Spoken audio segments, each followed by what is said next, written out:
Golden. I'm 15 years old and in the 9th grade, and I'm from Mountain Springs Church in Colorado Springs, Colorado.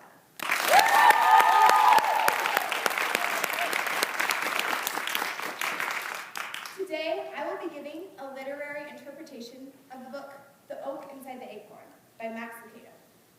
And my target audience is TNT girls. I chose this book because in 2 Corinthians 5:15, it says that those who live should no longer live for themselves, but for him who died for them.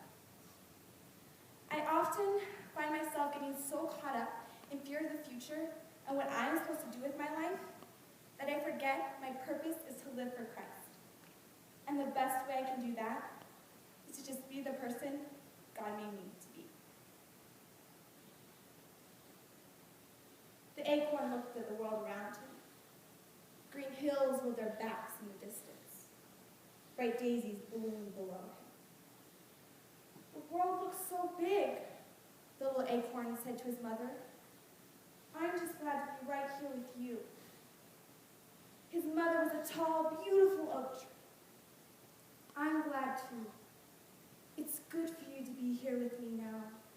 When your time comes to go into the world, you'll be fine. Mother Oak hugs little acorn in her strong branches.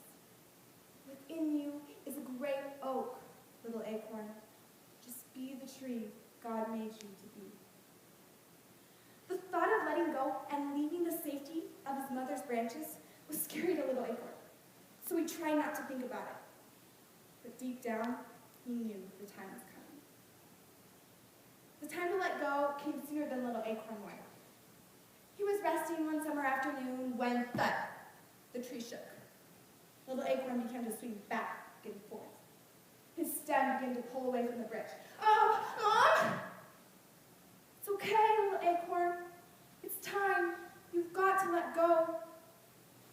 Down he fell, slipping through the leaves until he landed in the back of a pickup truck. The truck vibrated and began to drive away. It's okay, little acorn, his mom called out. Within you is a great oak. Just be the tree God made you to be. Little acorn barely heard the last 2 words. The truck was already moving down the road.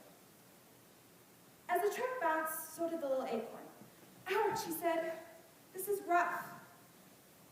It gets better, he heard her voice saying. Rolling over, little acorn looked up at a young tree. Who are you?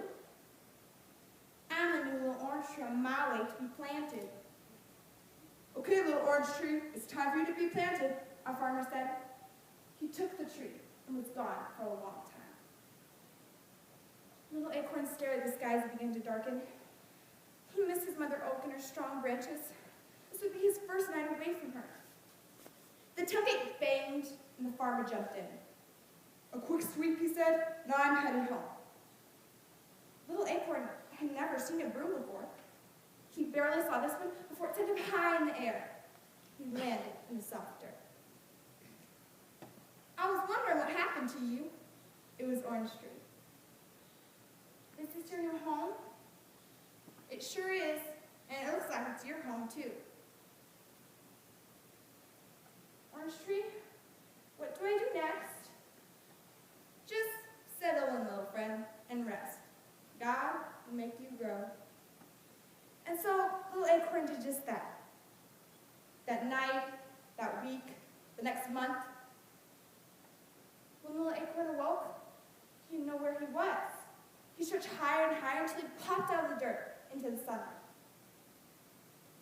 Well, look who's awake. Hello, Orange Tree. Have I been sleeping long? Long enough to become a young tree. Little acorn looked down at himself. I've changed. His round shell was now a slender trunk. You were growing up. Now, you were a little oak. Little oak strain means sort of a bit taller. But even at his tallest, he was much smaller than the other big orange trees. Then, one day, Orange Tree called out to his friend, Little oak, look, my first orange. The other big trees spoke up. He'll have many more, they said. So will I, announced Little Oak. The trees and the girl laughed. "You'll never have oranges," they said. Little Oak straightened and pushed as hard as he could, but no oranges popped out. When the farmer came to collect the fruit, Little Oak was worried. He had none to give. "Well, hello, Little Oak. How did you get here? I know just the place for you." The farmer carried Little Oak out of the grove and took him to the big white house.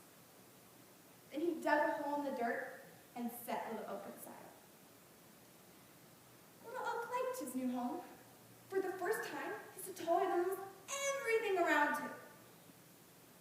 Little Oak was stretching his roots into the dirt when he heard a, "Hi, I'm Pink Petunia. Who are you?" Little Oak looked at a bright flower near the house. "We are soft and smell sweet. How about you? Do you grow flowers?" Little Oak never remembered seeing flowers like petunias on his mother. But still, maybe oaks could grow flowers. Maybe I could. Maybe that is what I'm made to do. So he tried to grow flowers. As the sun grew hotter, the other flowers unfolded into rainbows of pinks and reds. Little Oak, however, just grew taller. Finally, he decided to rest. The sky grayed and the whole garden slept. When the sun warmed his branches, Little Oak awoke, only he wasn't so little anymore. Little Oak was becoming Big Oak. Many years passed, and each year, Big Oak grew bigger and wider until everything in the farmer's yard looked up to him. Now Orange Tree and the flowers called him Big Oak. But he still wondered what he was made to do. Then, one day, a young farmer came and brought 2 ropes and tied them to one of Big Oak's branches.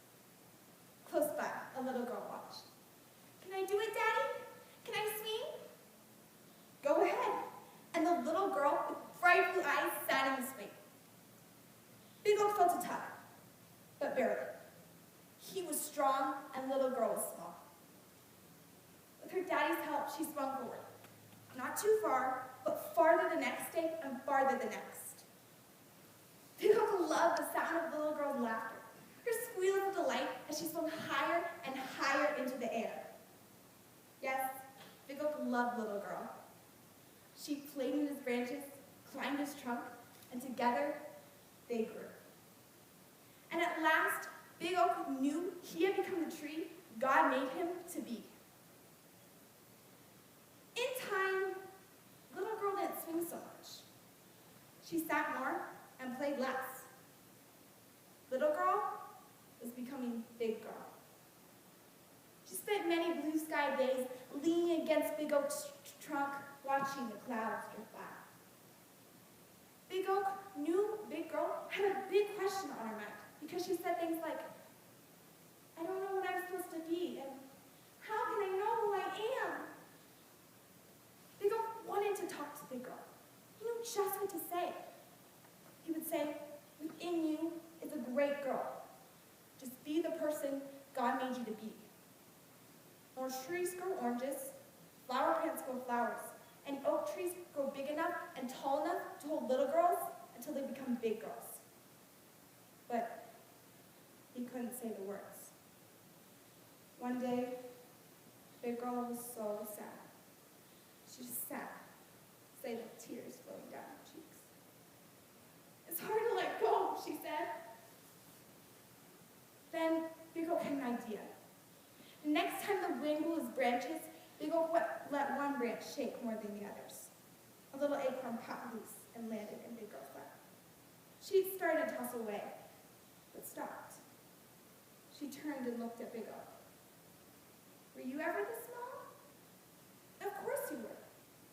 You grew into a big oak from a little acorn. All you did was become the tree God made you to be." Her eyes brightened. "Do you suppose that's what God wants me to do?" "Of course he does. Now it's time for me to let go and become the person God made me to be." She smiled and put the acorn in her pocket. She looked at the swing. She looked at Big Oak. Without a word, she said goodbye. Without a word, Big Oak did the same.